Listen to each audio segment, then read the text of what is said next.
I want to shift gears just for a second to our most recent legislative session this spring.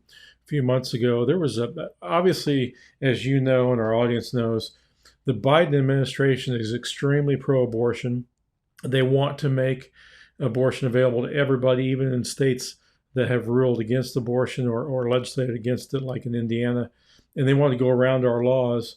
And there was a bill that came up this session that I was a little concerned about. You were deeply involved in it.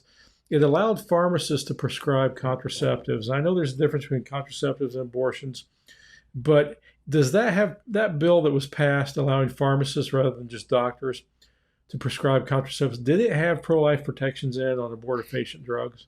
It did, yeah, yeah. We made sure that it did. Yeah, we were neutral on the bill in the end. We started Mm-hmm. off the session being opposed to it the way it was initially written because it didn't have those pro life protections in it. It also didn't have conscience protections for the pharmacists Good. Yeah. are conscientiously against prescribing hormonal contraceptives, and also the other thing that it didn't have was penalties in case a pharmacist did cross the line and did prescribe abortifacient drugs through their pharmacy. So the penalties now mirror the penalties that are in SB1 for if a physician commits an illegal abortion.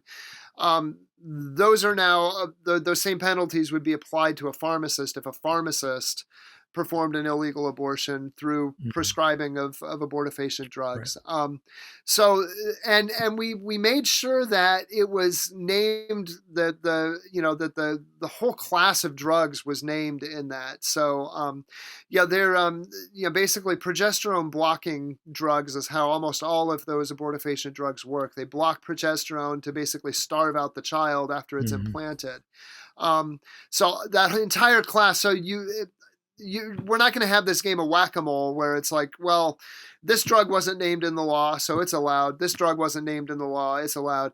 We actually went back to the mechanism of how those drugs work to keep them from being allowed under it. So, um, as far as the pro-life protections, I feel pretty comfortable with it. You know, the biggest problem with that bill is it's allowed the camel's nose into the tent. So now you've got this whole area of reproductive medicine that's been allowed into the pharmacies, and so Right. the pro life movement's going to have to continue to monitor and watch and do diligence with the with the pharmacies as much as we are with the hospitals and doctors' offices. Yeah, I kind of thought doctors would come out against this because typically they want to see a patient before they prescribe contraceptive based on maybe high blood pressure or other risk factors that could be accelerated with contraceptives. But I think they went neutral about halfway through on this also because there was such a strong push for this bill to pass. But I'm glad to hear that those protections are in there. And as I wrap up this interview, Mark, I know our audience will understand now why you're such a great leader in the life movement, why I respect you so much and I appreciate our friendship and great work you do. How can people learn more about Right to Life of Indianapolis, and how can they support your organization? Well, stop by and visit us. Give us a call, 317-582-1526. Give us an email. Stop by and, we can kind of show you what you can do in your church, what you can do in your Mm-hmm. community, all the different ways that you can advocate for life. We're right now looking for volunteers for the state fair coming up. Okay. So, we always have a tent, and this year we'll definitely be highlighting the pregnancy resources that are available in the state of Indiana, Mm-hmm. as well as abortion pill reversal. The ability for a woman once she's taken the first part of the chemical abortion regimen to be able to reverse that, and then finally, other avenues of help and assistance that are there for women.